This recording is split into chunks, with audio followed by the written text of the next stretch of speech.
আজ মা বানিয়েছে বাঁধাকপির শাক বা একে বাঁধাকপির ভাজা বলেও বলা হয়। খেতে একটা ঠান্ডার দিনের খুবই একটা দুর্দান্ত স্বাদের একটা খাবার। যখন এই বাঁধাকপি সিজনে নতুন ভালো বাঁধাকপি বের হয় তখন এই বাঁধাকপির চান্ডার মধ্যে খেতে যে কি ভালো লাগে।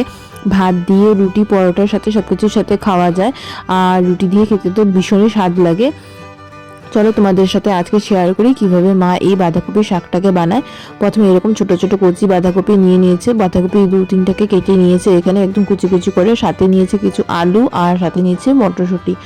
কড়াইতে অল্পটুকু তেল দিয়ে আলুগুলোকে দিয়ে দিয়েছে। এখানে আমরা কম তেলে রান্না করা দেখাবো, কিন্তু কম তেলের মধ্যে রান্না করতে হয়, তাই জন্য এই ভিডিওটা দিয়েছি।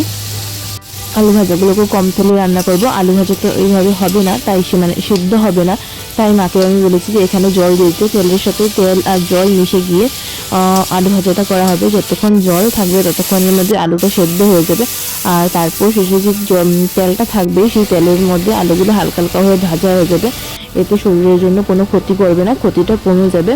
তেলে আমাদের শরীরে ভীষণ ক্ষতি করে, তাই তেল দিতে সময় রান্নায় একটু সাবধানে হিসাবে দিয়ে তারপর যখন জলগুলো শুকিয়ে গেছে তারপর মটরশুঁটিগুলোকে দিয়ে দিয়েছি। মটরশুঁটিগুলো কয়েকদিন ঘরে ফ্রিজে পড়েছিল, তাই এই মটরশুঁটি থেকে এই যে এরকম গাছের মতন শেকড়ের মতন হয়ে এসেছে, সেগুলো আর ভাঙা যাচ্ছিল না, তাই জন্য দিয়ে দিয়েছি। যেই হোক ভালোই।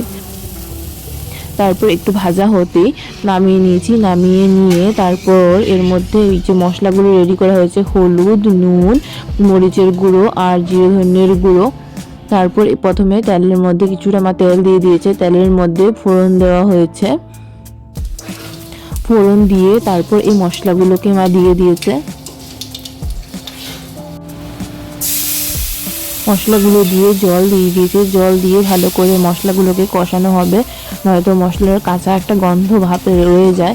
তাই মশলাগুলোকে জল দিয়ে আগে ভালো করে কষিয়ে নিতে হবে। আর যেহেতু মশলা দিয়ে জল দিতে হয়, শুধু মশলার মধ্যে মানে তেলের মধ্যে মশলা দেয় না, তাহলে পুড়ে যাবে মা বলে। আর যখন এই মশলা দিয়ে জল দেয় তখন কি হয়, অনেকটা তেল মানে বেশিরভাগ তেলটাই এই বাষ্পের সাথে উড়ে যায়। এতে করে আমাদের খাবারের তেলের পরিমাণটা কমই থাকে।